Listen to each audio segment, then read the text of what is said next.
Suami minta poligami? Aku tolak mentah-mentah. Lalu kuceraikan dia dan tarik semua aset kekayaanku. Rumah, mobil, tabungan, bahkan perhiasan. Kini mantan suamiku hidup sengsara bersama istri barunya, bekerja serabutan demi bertahan hidup, sementara aku menikmati hidup mewah hasil jerih payahku sendiri. Inilah kisah balas dendam elegan seorang wanita yang dikhianati, berbalik menang, dan membuktikan bahwa kebahagiaan sejati datang dari menghargai diri sendiri, bukan dari lelaki yang tak setia. Rumah tangga kami, selama 5 tahun terakhir, tampak seperti potret ideal bagi banyak orang. Kami sering menjadi bahan pujian teman-teman dan keluarga. Mereka melihat kami seperti pasangan yang serasi, saling mendukung, dan selalu kompak.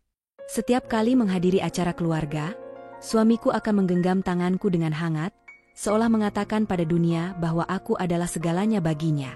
Aku masih ingat betul, di awal pernikahan, suamiku berjanji akan menjagaku, mencintaiku, dan tak akan pernah membuatku menangis. Janji-janji itu dulu terasa tulus, dan aku percaya sepenuhnya. Aku bahkan rela meninggalkan pekerjaanku untuk mendukung bisnis kecilnya yang kini telah berkembang pesat. Sebagian besar aset kami, termasuk rumah mewah 2 lantai ini, mobil yang terparkir di garasi, bahkan tabungan investasi, semuanya atas namaku. Bukan karena aku tak percaya padanya, tapi karena ia sendiri yang memintaku menjadi pengelola utama keuangan keluarga. Aku berpikir kami adalah pasangan yang saling melengkapi, pasangan yang akan menua bersama dengan cinta yang utuh. Namun, satu percakapan malam itu memporak-porandakan semua keyakinanku. Hari itu seperti biasa. Aku sedang duduk di ruang makan, menikmati teh hangat sambil memeriksa beberapa berkas keuangan bisnis suamiku. Suamiku baru pulang dari luar kota, katanya ada urusan bisnis penting. Tapi wajahnya terlihat berbeda. Ada keraguan di matanya, seperti seseorang yang menyimpan sesuatu yang berat. Sayang, katanya lirih sambil menarik kursi dan duduk di hadapanku. HM? Aku menoleh sekilas, masih fokus pada berkas-berkas itu.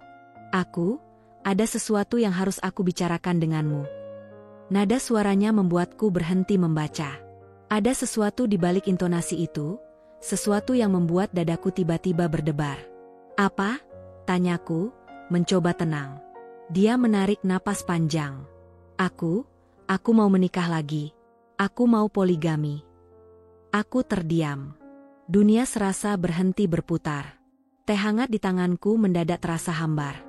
Kata-kata itu, walau sederhana, menohok telingaku seperti pisau tajam. Aku menatapnya, mencoba memastikan aku tidak salah dengar. Kau bercanda, kan? Suaraku bergetar. Dia menunduk. Aku serius. Ini sudah kupikirkan. Aku masih mencintaimu, tapi aku ingin memberikan kesempatan pada perempuan lain untuk jadi bagian hidupku. Aku ingin menikahinya. Seolah ada palu besar memukul kepalaku. Darahku mendidih. Tanganku bergetar tak terkendali. Kau bilang, mencintaiku? Lalu kenapa kau tega mengucapkan ini? Apa aku kurang untukmu? Apa aku tak cukup? Dia mencoba meraih tanganku, tapi aku menepisnya. Sayang, ini bukan karena kau kurang. Kau sempurna. Kau segalanya bagiku. Tapi aku... Cukup? Potongku dengan suara yang hampir memekik. Aku berdiri dari kursi, air mataku sudah tumpah tanpa bisa kutahan. Rasa sakit itu begitu nyata, seolah ada duri yang menusuk-nusuk jantungku. Selama ini aku percaya bahwa kami adalah tim, bahwa apapun bisa kami hadapi bersama. Dan kini, dia ingin membagi cintanya?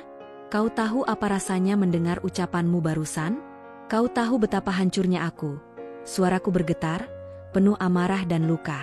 Aku meninggalkan banyak hal untukmu. Aku ikut membangun bisnismu dari nol. Aku menyerahkan seluruh hidupku untuk rumah tangga ini. Dan sekarang, kau bilang ingin menikah lagi. Dia terdiam, tak mampu menjawab. Aku melihat matanya berkaca-kaca, tapi bagiku itu tak ada artinya. Luka ini terlalu dalam. Malam itu, aku tak bisa tidur. Di kamar yang biasanya terasa hangat, aku merasa sendirian. Kepalaku penuh dengan pikiran yang berputar-putar. Kenapa dia melakukan ini? Apa aku kurang cantik? Kurang perhatian? Aku mencoba mengingat segala hal yang pernah kulakukan untuknya. Dari mengurus rumah, mendukungnya saat dia jatuh, bahkan menggunakan tabunganku sendiri untuk modal awal usahanya. Kata-kata, aku mau poligami, terus terngiang di kepalaku, seperti gema yang tak mau pergi. Keesokan harinya, aku berusaha bicara lagi dengan kepala dingin. Kau serius dengan keputusanmu? Tanyaku saat sarapan.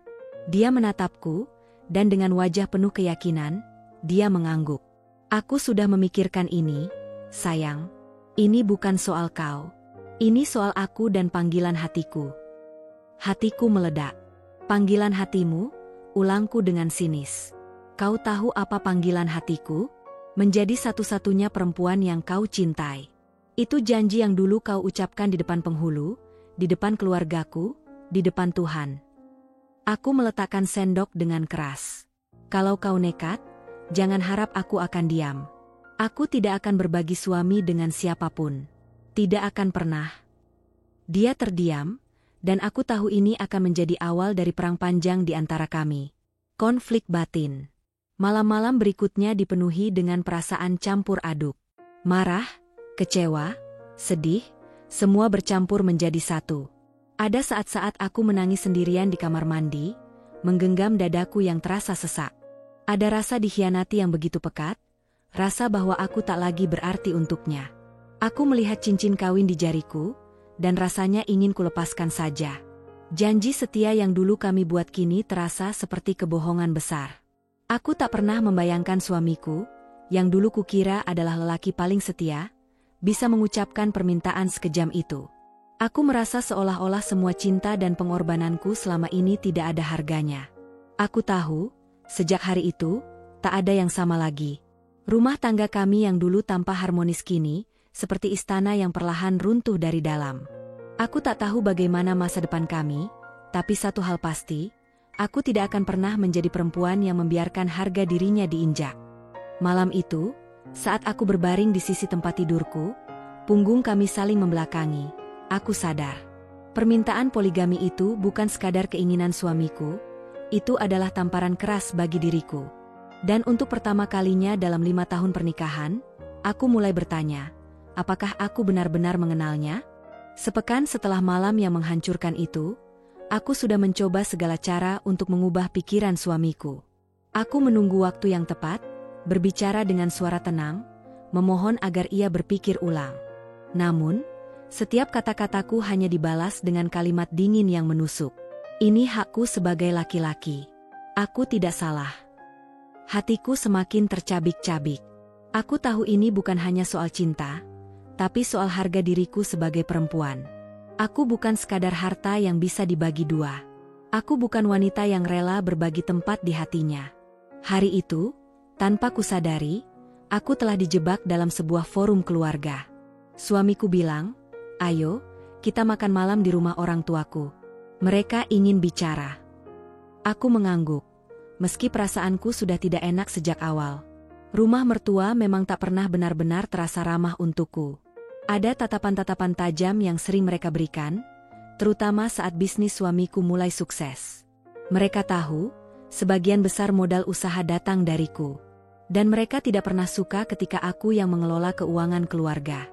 Malam itu, aku mengenakan baju sederhana berwarna krem. Ketika kami tiba, aroma masakan memenuhi rumah. Semua keluarga besar suamiku berkumpul, mulai dari mertua, adik ipar, bahkan beberapa sepupu. Aku merasa seperti tamu yang datang ke medan perang. Suasana meja makan yang memanas. Makan malam dimulai dengan basa-basi seperti biasa, tapi aku tahu ada sesuatu yang lebih serius yang akan dibicarakan. Benar saja, setelah piring-piring mulai kosong, ibu mertua menatapku dengan tatapan yang sulit kuartikan. "Kami dengar kamu menolak poligami," katanya tanpa basa-basi. Aku mematung. Suamiku menunduk, tidak membantu sama sekali.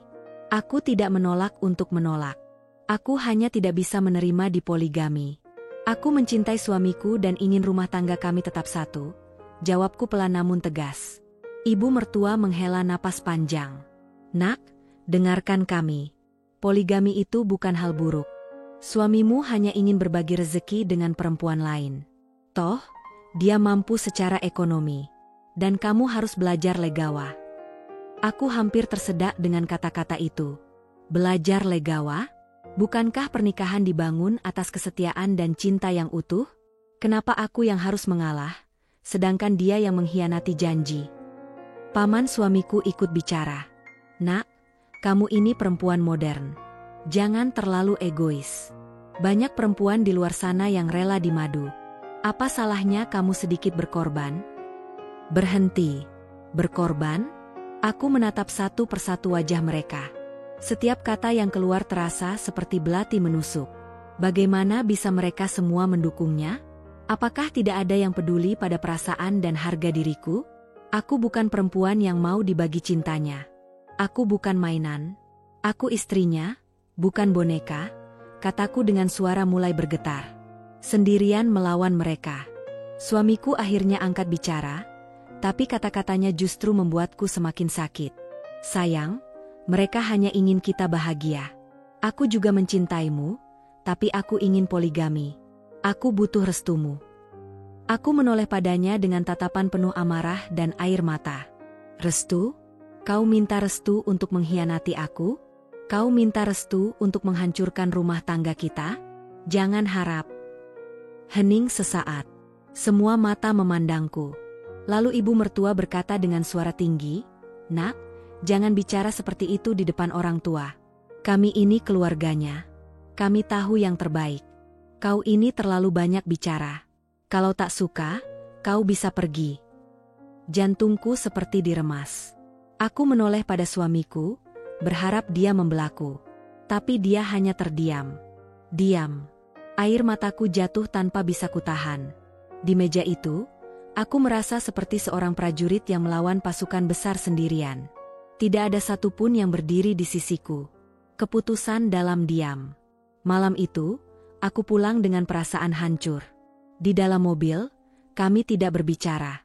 Aku memandang keluar jendela, melihat lampu-lampu kota yang buram karena air mataku. Aku tahu satu hal, aku tidak bisa terus hidup seperti ini. Aku teringat pada semua pengorbananku.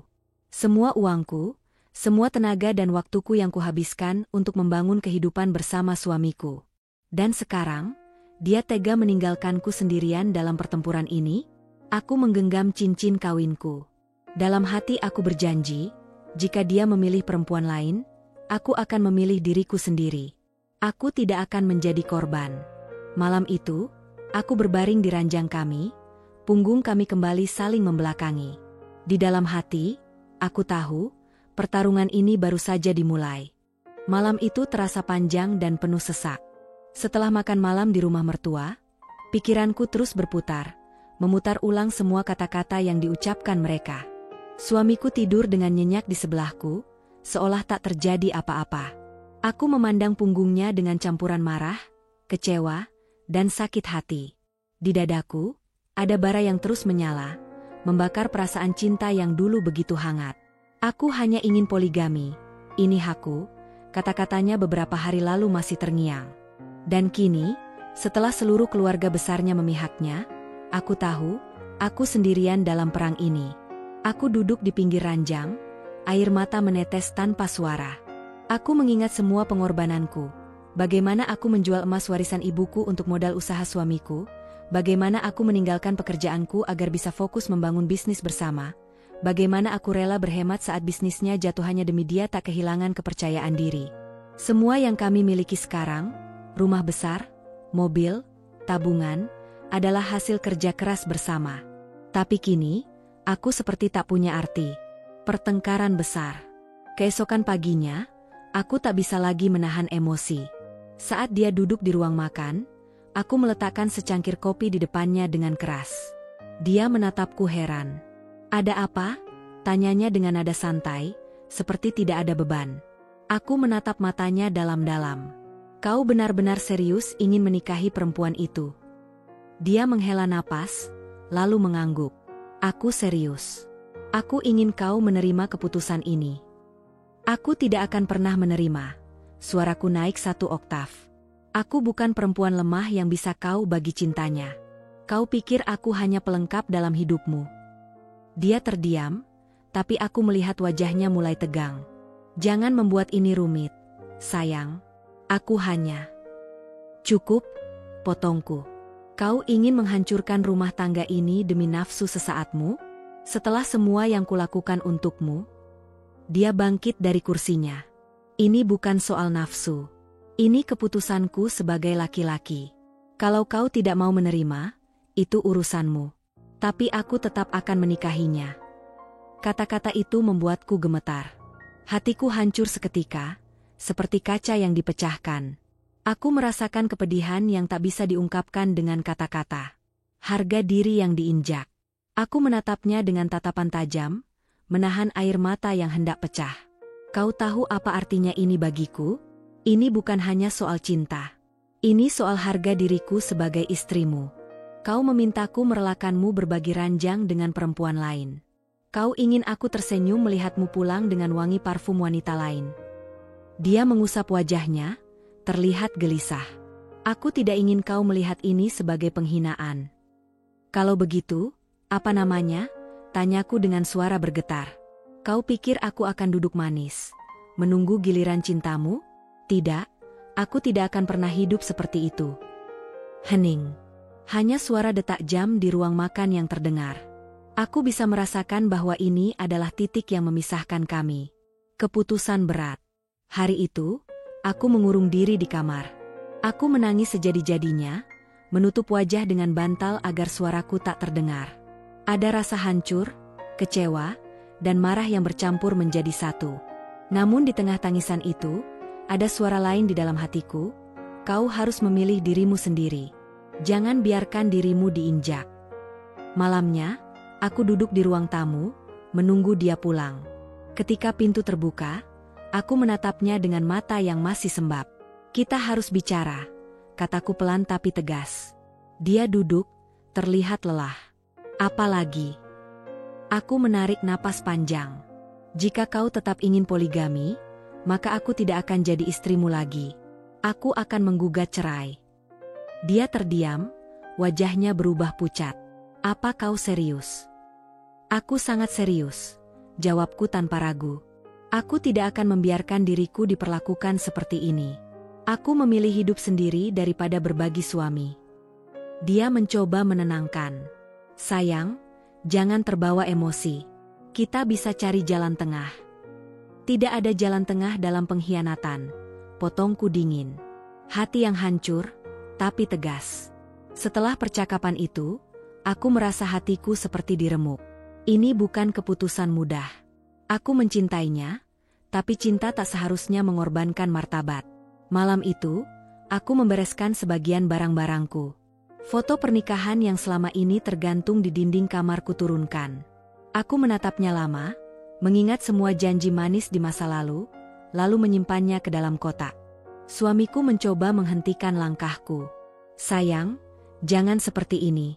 Aku tidak ingin kehilanganmu. Aku menoleh dengan mata berkaca-kaca.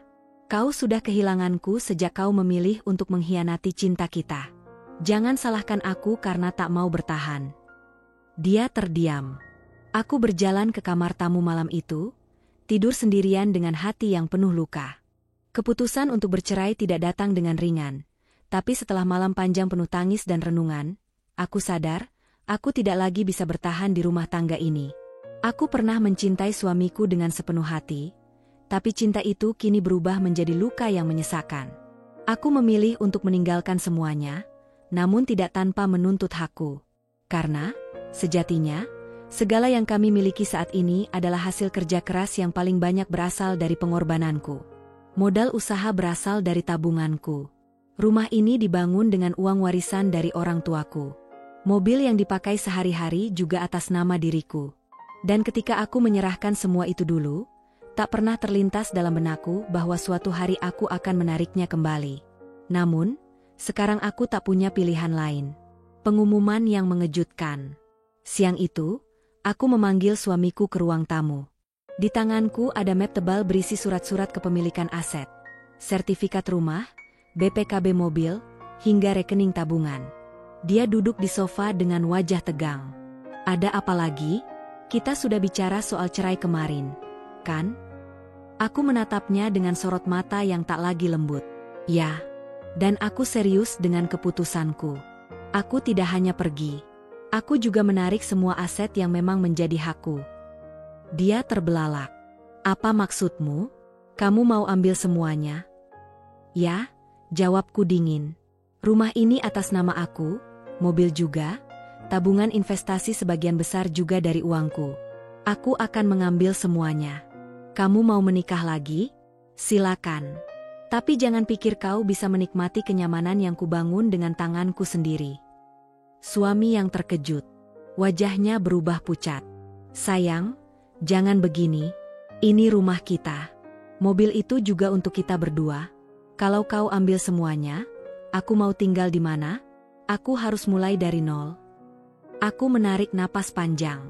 Ada bagian dari diriku yang ingin iba, tapi luka ini terlalu dalam untuk disembuhkan dengan rasa kasihan.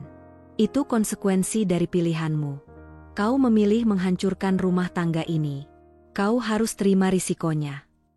Dia mencoba meraih tanganku. Aku salah. Aku hanya ingin membangun kehidupan yang lebih besar. Tapi aku tidak mau kehilangan semuanya. Tolong, jangan ambil rumah ini. Aku menarik tanganku dari genggamannya. Tidak. Aku sudah cukup menjadi penopang hidupmu. Kini, kau harus belajar berdiri di kakimu sendiri. Proses pengambil alihan aset. Dalam beberapa hari berikutnya, aku bergerak cepat. Dengan bantuan pengacara, aku mengurus pemindahan kepemilikan tabungan dan investasi. Aku juga menghubungi notaris untuk memastikan rumah yang kuperoleh dari warisan orang tuaku tidak bisa disentuhnya. Mobil mewah yang biasa dia pakai, kubawa kembali ke garasi rumah orang tuaku. Setiap langkah yang kulakukan membuatnya semakin terpuruk. Dia tak pernah menduga aku akan sekuat ini. Suatu sore, dia menatapku dengan mata penuh amarah bercampur putus asa. Kau kejam. Kau tega melakukan ini semua. Aku menatapnya dengan mata basah tapi penuh keteguhan. Bukan aku yang kejam. Kau yang memaksa aku menjadi perempuan seperti ini. Kau yang membuatku harus memilih melindungi diriku sendiri. Perhiasan yang kembali ke tangan. Aku membuka lemari besi di kamar kami untuk mengambil semua perhiasan. Ada cincin, kalung, gelang, semuanya hasil keringatku sendiri. Saat aku memegangnya, kenangan masa lalu kembali berputar. Saat aku membeli kalung pertama dengan uang hasil kerja keras, saat aku memakaikan jam tangan mewah untuknya sebagai hadiah ulang tahun. Sekarang, semua itu tak lagi bermakna. Aku masukkan perhiasan-perhiasan itu ke dalam kotak beludru. Semua ini bukan milik kita lagi. Ini milikku. Dan aku akan membawanya. Dia berdiri di pintu kamar, wajahnya tak percaya. Kau benar-benar meninggalkan aku tanpa apa-apa. Aku menatapnya dengan sorot dingin. Kau masih punya dua tangan dan kaki. Hidupmu tidak akan berakhir hanya karena aku pergi. Bangun dari nol kalau perlu. Rasakan bagaimana aku dulu bekerja keras demi kita, saat kau tak punya apa-apa. Suami yang terpuruk. Beberapa hari kemudian, aku pindah ke apartemen mewah yang baru kubeli atas nama sendiri. Sementara itu, dia tinggal di rumah kontrakan kecil karena rumah kami sudah kualihkan. Bisnisnya yang selama ini kubantu kelola mulai goyah, karena aku memutuskan menarik modal. Kabar terakhir yang kudengar, dia terpaksa menjual sebagian aset pribadinya untuk bertahan. Bahkan, dia kini harus bekerja serabutan, menjalankan bisnis kecil tanpa stabilitas yang dulu kami miliki. Ada bagian dari diriku yang merasa lega. Ini bukan karena aku ingin membalas dendam, tapi karena aku ingin dia belajar bahwa tidak ada yang bisa mengambil kebaikanku begitu saja lalu mengkhianatiku. Aku akan menggugat cerai. Lebih baik aku pergi dengan martabat yang utuh daripada bertahan di rumah tangga yang mencabik harga diriku. Di apartemen baruku, aku duduk di balkon pada malam hari. Angin malam menyapu wajahku, membawa rasa kebebasan yang baru. Aku mungkin sendiri, tapi aku merasa lebih berharga. Aku memilih diriku sendiri, bisikku pada diri sendiri. Dan itu adalah keputusan terbaik yang pernah kulakukan. Aku mendengar kabar itu pertama kali dari seorang kenalan lama yang masih berhubungan dengan keluarga mantan suamiku. Beberapa minggu setelah perceraian kami resmi, dia benar-benar menikahi perempuan pilihannya. Katanya, pernikahan itu berlangsung sederhana, bahkan terkesan terburu-buru. Tidak ada pesta mewah, tidak ada gaun pengantin glamor, hanya akad sederhana di rumah keluarganya. Sementara aku menjalani hari-hariku di apartemen baru dengan tenang, kabar tentang kehidupannya pasca pernikahan justru seperti cerita yang meredupkan cahaya. Semua aset yang pernah kami miliki sudah kutarik, dan bisnis yang dulu kukejar mati-matian bersama dia kini tinggal nama. Hidup dalam kekurangan. Aku membayangkan bagaimana dia, lelaki yang dulu selalu tampil gagah dengan jas mahal dan mobil sport, kini harus menata ulang hidupnya dari nol. Rumah besar tempat kami tinggal sudah bukan miliknya lagi. Mobil kesayangannya kini berada di garasiku. Tabungan bisnis yang dulu cukup untuk hidup bertahun-tahun pun sudah kuambil alih. Kenalanku berkata, kehidupan mereka sekarang jauh berbeda. Dia tinggal di rumah kontrakan sempit. Semua serba pas-pasan. Aku terdiam saat mendengar kabar itu. Bukannya aku tidak punya hati, tapi aku ingin dia merasakan apa artinya kehilangan. Kehidupan barunya tidak lagi diselimuti kemewahan. Bahkan, kabarnya dia harus meminjam uang untuk sekadar membiayai pesta kecil pernikahannya. Bekerja serabutan. Suatu sore, saat aku sedang duduk di kafe, aku melihatnya dari kejauhan. Mantan suamiku. Lelaki yang dulu selalu percaya diri, kini terlihat lusuh dengan kemeja kusut dan wajah yang tampak lelah. Dia membawa kantong plastik berisi beberapa barang dagangan. Rupanya, dia kini bekerja serabutan, kadang berdagang kecil-kecilan di pasar, kadang menjadi sopir lepas. Bahkan pernah aku dengar dia mengantar barang pesanan online. Ada rasa perih melihatnya jatuh seperti itu, tapi ada pula rasa puas karena ini adalah konsekuensi dari pilihannya sendiri. Dia pernah menukar kesetiaan dengan nafsu, menukar rumah tangga kami dengan mimpi poligami yang ia banggakan. Istri barunya yang tak bahagia. Dari kabar yang kudengar, istrinya yang baru, perempuan yang katanya lebih muda dan lebih cantik, juga tidak bahagia. Mereka sering bertengkar karena masalah uang. Perempuan itu tidak terbiasa hidup dalam kesulitan. Dia pikir menikahi mantan suamiku akan membawanya ke kehidupan glamor. Nyatanya, semua itu hilang ketika aku mengambil kembali hakku. Aku bahkan mendengar kabar bahwa perempuan itu menyesali keputusannya. Kalau tahu hidupnya seperti ini, aku tak akan mau menikah denganmu. Begitu kata seseorang yang pernah mendengar mereka bertengkar di depan kontrakan kecil mereka. Refleksi diri. Di satu sisi, aku merasa kasihan.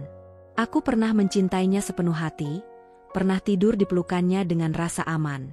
Namun, di sisi lain, aku merasa ini adalah pelajaran. Lelaki sepertinya harus tahu bahwa cinta dan kesetiaan seorang istri bukanlah sesuatu yang bisa dihina atau disepelekan. Aku sering berpikir, mungkin jika dia tidak meminta poligami, mungkin jika dia tetap setia, semua ini tidak akan terjadi. Tapi waktu tak bisa diputar kembali. Dan aku tak ingin menyesali keputusanku. Kesendirian yang membahagiakan. Malam itu, aku duduk di balkon apartemenku dengan segelas anggur di tangan. Dari lantai atas, aku melihat gemerlap lampu kota yang indah. Hidupku memang kini tanpa suami, tapi aku merasa lebih bebas dan lebih berharga. Aku mengingat kembali saat-saat aku mengambil keputusan untuk menarik semua aset. Jika saat itu aku ragu, mungkin sekarang aku yang hidup dalam penderitaan. Sementara itu, mantan suamiku terus berjuang dengan kehidupannya. Aku membayangkan dia terjaga di tengah malam, pusing memikirkan uang sewa kontrakan, atau mencari pekerjaan ke sana-sini. Itu bukan kebahagiaanku, tapi juga bukan kesalahanku. Itu adalah hasil dari pilihannya sendiri. Kini, jarak di antara kami bukan hanya soal perceraian, tapi soal dunia yang sudah berbeda. Dia tenggelam dalam kehidupannya yang sulit, sementara aku berdiri di atas semua luka, menjadi lebih kuat dan mandiri. Biarlah dia belajar dari kesalahannya. Aku sudah memilih jalanku sendiri, gumamku malam itu, sambil menatap langit yang penuh bintang. Hari itu terasa berbeda. Ada udara segar yang masuk ke paru-paruku, seakan beban berat yang menekan bahuku selama ini lenyap begitu saja. Setelah perceraian resmi, aku bangun di apartemen baruku dengan perasaan ringan. Tidak ada lagi suara pertengkaran di pagi hari, tidak ada lagi perasaan terpaksa melayani ego seseorang yang meremehkanku. Aku berdiri di depan jendela besar yang menghadap kota. Sinar matahari menembus kaca, menciptakan kilau hangat di lantai kayu. Aku memegang secangkir kopi panas, menikmati aroma yang menenangkan. Inilah kebebasan, batinku. Bukan lagi kebebasan yang kuimpikan, tapi kebebasan nyata, bebas dari luka, pengkhianatan, dan rasa direndahkan. Menata hidup yang baru. Hari-hariku kini kuisi dengan hal-hal yang membuatku merasa hidup. Aku menata apartemen dengan gaya minimalis elegan, sesuatu yang dulu tidak bisa kulakukan karena mantan suamiku punya selera berbeda. Aku membeli furnitur mewah, lukisan-lukisan modern yang membuat ruang tamuku terasa seperti galeri seni, dan pot tanaman hijau yang menambah kesegaran di setiap sudut. Setiap sudut apartemen ini mencerminkan diriku, mandiri, anggun, dan kuat. Tak ada lagi kompromi dengan seseorang yang tak menghargai keberadaanku. Fokus pada karir dan aset. Aku kembali fokus pada pekerjaanku. Selama bertahun-tahun, aku ikut mengembangkan bisnis bersama mantan suami. Sekarang, aku mengelola bisnis itu sendirian, dan anehnya, hasilnya jauh lebih baik. Tanpa beban emosional dan konflik, pikiranku lebih jernih. Aku bisa membuat keputusan-keputusan besar, tanpa harus meminta persetujuan orang yang tak lagi layak kuberi kepercayaan. Aku memperluas investasiku, membeli properti baru, menanam modal di beberapa perusahaan startup, dan mempelajari saham lebih serius. Setiap kali melihat laporan keuangan yang meningkat, aku merasa puas. Semua kerja keras ini bukan untuk membuktikan apapun pada mantan suami, melainkan untuk diriku sendiri. Kebebasan yang lebih indah. Dulu, aku berpikir hidup tanpa pasangan akan terasa sepi. Nyatanya, kesepian itu terasa jauh lebih baik daripada hidup dengan orang yang mengkhianati. Aku bisa tidur nyenyak tanpa memikirkan apakah suamiku sedang bersama wanita lain. Aku bisa bepergian kapanpun aku mau, tanpa harus berdebat tentang izin atau alasan. Aku mulai sering pergi ke spa, berlibur ke pantai, dan sesekali ke luar negeri. Di setiap perjalanan, aku merasa seperti menemukan kembali bagian dari diriku yang lama hilang. Pelajaran dari masa lalu. Sore itu, aku duduk di balkon apartemen dengan buku di tangan. Aku mengingat kembali semua luka yang kualami. Dulu aku selalu bertanya-tanya, kenapa aku? Tapi sekarang aku paham, semua itu adalah ujian untuk membentukku menjadi lebih kuat. Aku belajar bahwa seorang perempuan harus punya kemandirian, baik secara mental maupun finansial. Aku belajar bahwa cinta tak boleh membutakan kita hingga rela kehilangan martabat. Dan yang terpenting, aku belajar mencintai diriku sendiri lebih dari siapapun. Pertemuan tak terduga. Suatu hari, ketika aku menghadiri sebuah acara bisnis, aku melihat mantan suamiku dari kejauhan. Wajahnya tampak lebih tua, rambutnya mulai kusut, dan bajunya sederhana. Dia berdiri di sudut ruangan, mungkin diundang sebagai pekerja lepas untuk membantu acara. Pandangan kami bertemu sejenak. Aku bisa melihat rasa malu di matanya. Tapi aku hanya tersenyum tipis, lalu melangkah pergi dengan percaya diri. Aku tak punya dendam lagi, hanya rasa lega bahwa aku sudah membuat keputusan tepat untuk meninggalkannya. Menikmati hidup sendiri. Malam itu, aku pulang ke apartemen dengan perasaan damai. Aku menyalakan lilin aromaterapi, memutar musik lembut, dan duduk di sofa empuk dengan segelas anggur merah. Aku sadar, hidupku mungkin tidak sempurna, tapi setidaknya aku bebas. Aku bahagia sekarang, bisikku pada diri sendiri. Tidak ada yang lebih indah daripada mengetahui bahwa kebebasan ini sepenuhnya hasil keberanian mengambil keputusan. Aku kini siap menjalani babak baru dalam hidupku, tanpa rasa takut, tanpa rasa terjebak. Masa lalu adalah pelajaran, masa depan adalah peluang. Aku berdiri di depan jendela besar itu lagi, memandang kota yang berkilauan. Inilah aku sekarang, perempuan yang kembali menemukan dirinya sendiri, ucapku dengan senyum penuh keyakinan. Malam itu, aku duduk di kursi lounge kelas bisnis, menatap lampu-lampu kota yang mengecil dari balik jendela pesawat. Aku baru saja meninggalkan Jakarta untuk liburan panjang ke Eropa. Bukan lagi sekadar impian, ini adalah wujud nyata kebebasan yang kuciptakan sendiri. Tiket pesawat, hotel bintang 5, bahkan perjalanan privat dengan mobil mewah sudah kusiapkan tanpa ragu. Tidak ada yang mengatur, tidak ada yang mengekang, dan tidak ada yang meremehkan keputusanku. Aku teringat bagaimana dulu setiap keinginanku untuk berlibur, atau sekadar menikmati hidup harus dibicarakan panjang lebar dengan mantan suami. Ada saja alasannya untuk menolak. Entah karena uang, harus dihemat, atau karena dia merasa aku terlalu boros. Sekarang, semua keputusanku murni dari pikiranku sendiri. Aku bebas. Belanja tanpa batas. Setelah menginjakkan kaki di Paris, aku langsung menuju butik-butik mewah di Rue Saint-Honoré. Tas keluaran terbaru, sepatu rancangan desainer terkenal, hingga perhiasan berkilauan kupilih tanpa rasa bersalah. Aku membayar semuanya dengan kartu kredit platinum atas namaku sendiri, hasil dari kerja keras dan investasi yang kutata dengan cerdas. Di depan cermin butik Dior, aku mencoba gaun hitam elegan yang terbuat dari satin halus. Karyawan butik itu memujiku, "Madam, gaun ini seperti dibuat khusus untuk Anda." Aku hanya tersenyum, merasakan kebanggaan yang berbeda. Bukan karena pujian, tetapi karena aku mampu membelinya dengan hasil kerja tanganku sendiri. Saat keluar dari butik dengan kantong belanjaan penuh, aku berjalan percaya diri. Tidak ada lagi perasaan bergantung pada seseorang. Aku sadar, hidup mewah sendirian ternyata jauh lebih memuaskan daripada berbagi dengan orang yang tak tahu menghargai. Rumah baru yang megah. Sepulang dari perjalanan Eropa, aku memutuskan membeli rumah baru. Bukan sekadar rumah, melainkan hunian megah di kawasan elit dengan halaman luas, kolam renang pribadi, dan interior modern bergaya minimalis. Aku menata rumah itu sesuai dengan seleraku sendiri. Ruang tamu dengan sofa putih besar, rak buku yang berisi koleksi bacaan favoritku, dan dapur berdesain marmer dengan peralatan serba otomatis. Di kamar tidur, aku memasang ranjang besar berlapis sprei linen berkualitas tinggi. Semua terasa seperti impian yang menjadi kenyataan. Ketika aku duduk di ruang tamu, menatap langit dari jendela besar, aku tersenyum sendiri. Dulu aku kira kebahagiaan hanya ada ketika ada pasangan di sisiku. Ternyata, kebahagiaan itu ada ketika aku bisa memutuskan hidupku sendiri, batinku. Kehidupan sosial baru. Aku mulai mengisi hidup dengan hal-hal baru. Aku bergabung dengan komunitas perempuan pengusaha, menghadiri jamuan makan malam di hotel-hotel bintang 5, dan berkenalan dengan orang-orang berpengaruh. Di satu acara gala dinner, aku mengenakan gaun merah panjang dengan perhiasan berlian di leherku. Semua mata seakan menoleh ketika aku masuk.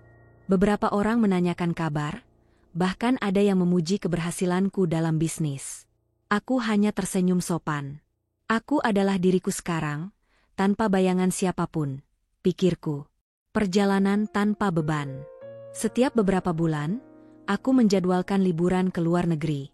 Musim semi di Jepang untuk melihat sakura, musim panas di Santorini untuk menikmati laut biru, dan musim dingin di Swiss untuk bermain salju.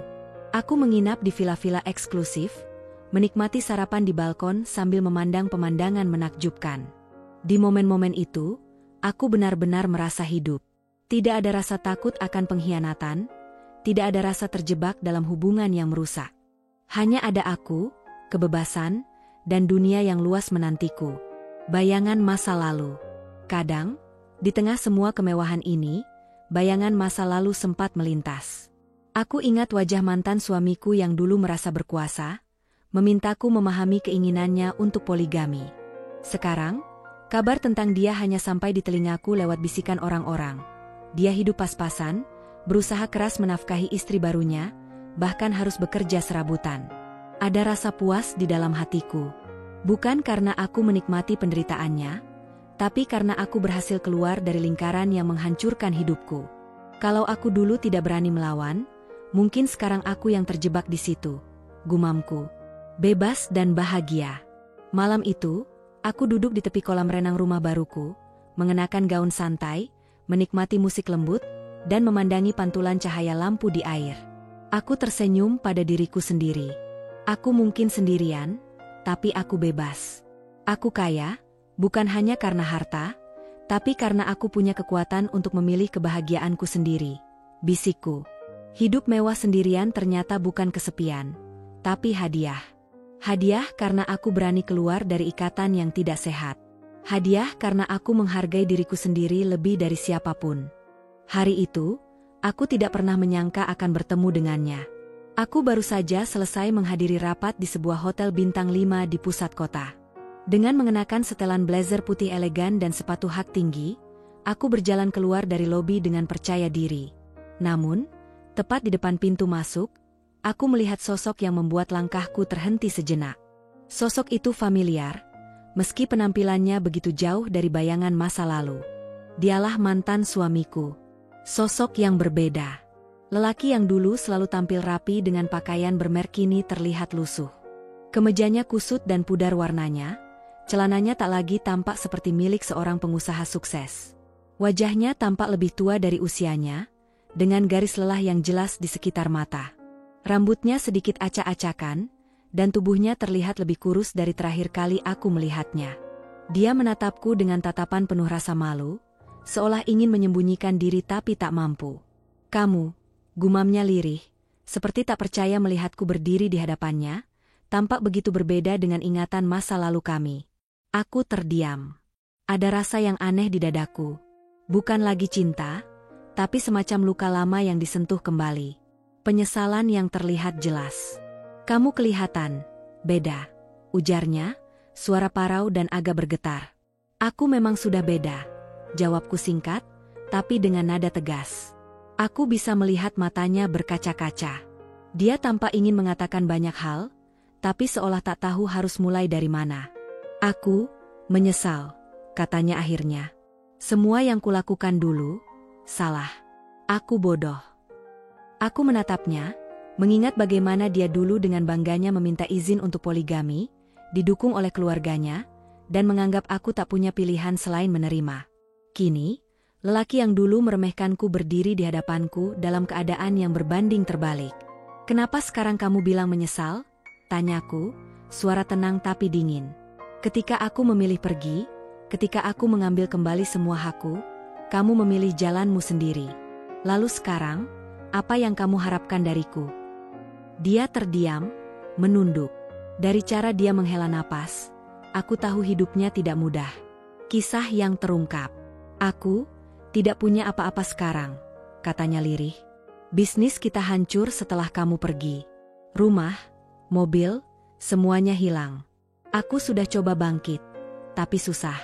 Istriku yang baru, dia juga mulai menyerah." Aku hanya mendengarkan, tanpa sepatah kata pun. Dulu, dia tidak pernah mendengar keluh kesahku. Dulu, dia terlalu sibuk mengejar keinginannya sendiri, mengabaikan perasaanku. "Kalau waktu bisa diputar," lanjutnya dengan suara bergetar, "aku akan memilih tetap setia padamu. Aku bodoh melepasmu." Kata-kata itu menusuk hatiku, bukan karena aku ingin kembali padanya, tapi karena aku menyadari betapa terlambatnya semua penyesalannya. Aku yang berbeda kini. "Aku sudah selesai dengan semua itu," kataku, suaraku mantap. "Aku tidak marah lagi padamu, tapi aku juga tidak punya alasan untuk kembali menoleh ke masa lalu. Kamu memilih jalanmu sendiri, dan aku juga begitu. Sekarang, lihatlah aku. Aku berhasil karena aku memilih diriku sendiri." Dia menatapku dengan pandangan yang sulit dijelaskan, antara kagum, menyesal, dan kehilangan. "Kamu kelihatan bahagia," ujarnya. "Aku memang bahagia. Aku menemukan diriku kembali," jawabku sambil tersenyum kecil. "Dan aku tidak butuh seseorang yang pernah merendahkanku untuk membuatku merasa berharga." Pertemuan yang mengakhiri luka. Pertemuan itu membuatku sadar bahwa aku sudah sepenuhnya pulih. Luka lama yang dulu membuatku terpuruk kini terasa tak lagi berdarah. Melihatnya dalam kondisi seperti itu tidak membuatku puas, tapi justru membuatku semakin yakin bahwa meninggalkannya adalah keputusan paling benar dalam hidupku. "Aku harap kamu bisa bangkit lagi," kataku akhirnya. "Bukan untukku, tapi untuk hidupmu sendiri. Belajarlah dari semua kesalahanmu." Dia hanya mengangguk, tak mampu berkata-kata. Aku bisa melihat bagaimana gengsi dan penyesalan bercampur di wajahnya. Aku pun melangkah pergi. Setiap langkahku terasa ringan. Aku tidak menoleh lagi, karena aku tahu masa laluku sudah kubiarkan di belakang. Malam itu hujan turun deras. Suara rintik di luar jendela rumahku, berpadu dengan aroma kayu manis dari lilin aromaterapi yang baru saja kunyalakan.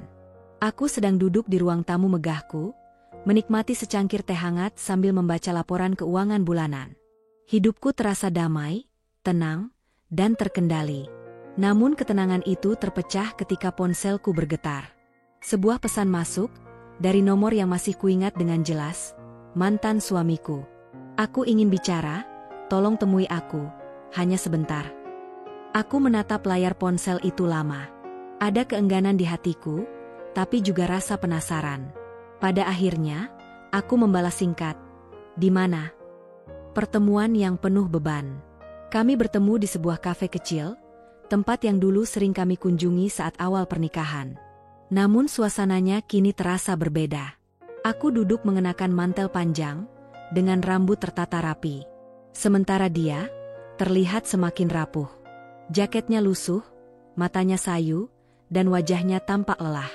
Ketika melihatku, dia tersenyum getir. "Kamu masih secantik dulu, bahkan lebih," katanya dengan suara bergetar. "Ada apa?"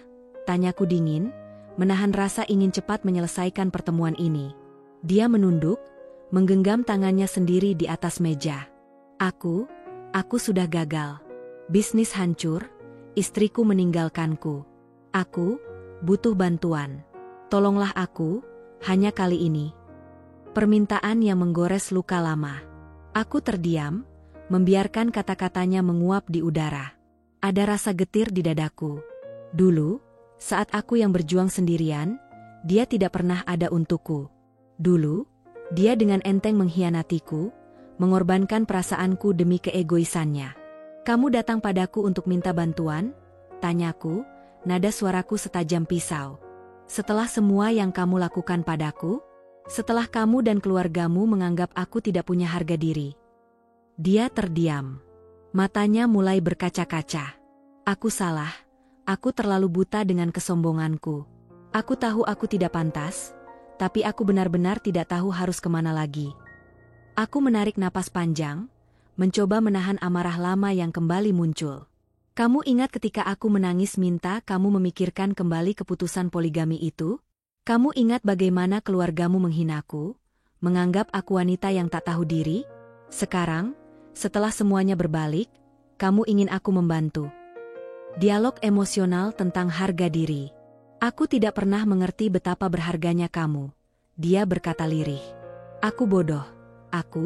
Aku pikir aku akan bahagia dengan pilihanku. Tapi aku salah. Kamu benar-benar satu-satunya yang pernah benar-benar peduli padaku." Aku menatapnya dalam-dalam.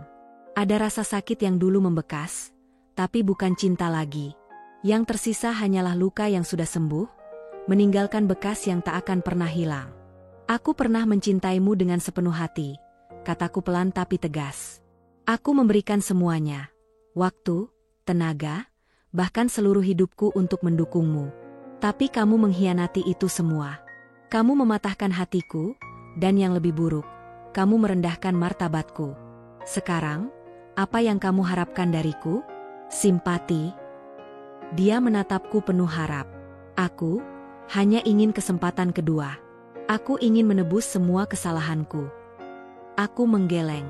"Kesempatan itu sudah lama hilang. Kamu sudah memilih jalanmu sendiri. Aku bukan tempatmu kembali.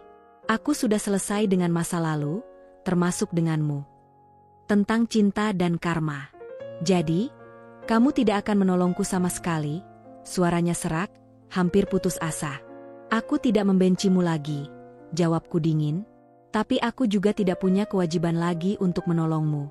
Kamu tahu, hidup ini selalu punya cara mengajarkan kita tentang karma. Dulu kamu meremehkan aku, sekarang kamu merasakan akibatnya. Itu bukan salahku, itu pilihanmu sendiri." Dia terdiam lama. Aku bisa melihat bagaimana kata-kataku menusuknya. Tapi aku tidak peduli. Luka yang dulu dia torehkan padaku jauh lebih dalam dari apapun yang dia rasakan sekarang. "Kamu tahu," lanjutku, "aku sudah memaafkanmu.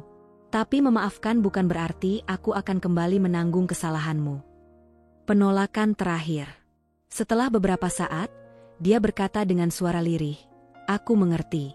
Aku tidak pantas meminta apapun darimu. Maafkan aku, untuk semua luka yang pernah kuberi." Aku berdiri, mengambil tas tanganku. "Kamu sudah kuberi maaf. Tapi aku tidak akan memberi lebih dari itu. Aku harap kamu belajar dari semua ini." Dia menunduk, dan aku pun pergi meninggalkannya di meja kafe itu. Hujan di luar masih turun, tapi hatiku terasa lebih ringan. Aku tahu, Inilah akhir dari semua keterikatanku dengannya. Pagi itu, sinar matahari menembus jendela kaca rumah baruku yang luas dan dipenuhi aroma bunga mawar segar di vas kristal. Aku berdiri di balkon, memandang ke arah langit biru sambil memegang secangkir kopi hangat. Di bawah sana, taman pribadi yang kutata dengan penuh cinta tampak seperti surga kecil milikku sendiri. Tidak ada lagi teriakan, tidak ada lagi rasa takut akan pengkhianatan, tidak ada lagi air mata karena rasa tidak dihargai.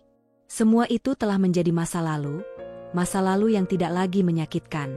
Hidup tanpa bayang-bayang. Sejak perceraian itu, aku perlahan membangun diriku kembali. Aku bekerja keras, menata keuangan, mengembangkan aset, dan menolak untuk merasa lemah hanya karena statusku sebagai wanita yang ditinggalkan. Aku belajar bahwa seorang perempuan tidak perlu menunggu diselamatkan oleh siapapun. Aku bisa menyelamatkan diriku sendiri. Aku membeli rumah baru yang lebih besar dari rumah lama kami, dengan halaman belakang yang dipenuhi bunga lavender dan kolam renang berkilau. Aku mengganti mobil lamaku dengan mobil sport impianku, hasil dari kerja keras dan keputusan cerdas dalam mengelola investasi. Hidupku sekarang tidak sempurna, tapi bebas. Aku bisa melakukan apa saja, kapan saja, tanpa rasa takut akan dihakimi atau diatur oleh orang yang meremehkanku. Kebahagiaan yang tumbuh dari dalam diri. Mungkin, dulu aku berpikir bahwa kebahagiaan seorang istri datang dari suami yang setia, dari rumah tangga yang harmonis. Namun kenyataan telah mengajariku bahwa kebahagiaan sejati lahir ketika aku menghargai diriku sendiri, ketika aku memilih untuk tidak lagi membiarkan siapapun menginjak harga diriku. Aku mengingat bagaimana dulu aku merasa hancur ketika dia meminta poligami. Aku merasa tidak cukup. Seolah harga diriku terletak pada seberapa setia dia padaku. Tapi sekarang aku sadar, nilainya ada di dalam diriku sendiri, dan itu tidak bisa ditentukan oleh orang lain. Perempuan yang mandiri dan kuat. Malam itu, aku duduk di kursi panjang tepi kolam sambil menatap pantulan bulan di air yang tenang. Aku menulis jurnal, kebiasaan baru yang kulakukan untuk menjaga kewarasanku. Aku tidak lagi mencari validasi dari siapapun, tulisku. Aku tidak butuh laki-laki untuk membuktikan bahwa aku berharga. Aku sudah cukup, aku kuat, dan aku bahagia dengan caraku sendiri. Ada banyak orang yang mungkin melihatku sekarang dan berpikir aku wanita yang dingin. Tapi sebenarnya aku hanya seseorang yang telah belajar dari luka. Luka itu memberiku pelajaran terbesar. Jangan pernah menaruh kebahagiaanmu di tangan orang lain. Bayangan masa lalu yang kini redup. Kadang, aku masih mendengar kabar tentang mantan suamiku. Katanya, hidupnya semakin sulit. Aku tidak lagi merasa marah atau ingin membalas dendam. Justru aku merasa iba. Bukan karena aku masih mencintainya, tapi karena aku tahu, karma telah bekerja dengan caranya sendiri. Namun aku juga sadar, setiap orang punya jalan masing-masing. Dia dengan pilihannya, dan aku dengan jalanku sendiri. Dan jalanku, kini, terasa lebih indah daripada yang pernah kubayangkan. Akhir yang damai. Suatu sore, aku berdiri di tepi pantai Bali, menikmati sunset dengan angin yang menerpa wajahku. Ombak berkejaran dengan cahaya keemasan, dan di momen itu aku merasa bebas. Bebas dari luka, bebas dari masa lalu, bebas dari segala beban. Aku tersenyum kecil sambil memejamkan mata, membiarkan sinar matahari terakhir hari itu memelukku hangat. Aku tahu bahwa aku tidak lagi membutuhkan siapapun untuk melengkapi diriku. Aku sudah lengkap, aku sudah utuh. Kebahagiaan sejati datang dari keberanian untuk memilih dirimu sendiri, bisikku pada diriku sendiri. Jika aku bisa berbicara pada diriku yang dulu, wanita yang menangis, merasa tak berdaya, dan takut ditinggalkan, aku ingin berkata, lihatlah dirimu sekarang. Kau jauh lebih kuat dari yang kau kira. Kau tidak butuh siapapun untuk mengangkatmu, karena kau bisa bangkit sendiri. Jangan pernah menyerahkan harga dirimu hanya untuk cinta yang salah. Dan dengan itu, kisahku ditutup. Bukan dengan air mata, tapi dengan tawa kecil dan rasa puas yang menghangatkan hati. Aku bahagia dengan caraku sendiri, tanpa perlu bergantung pada siapapun.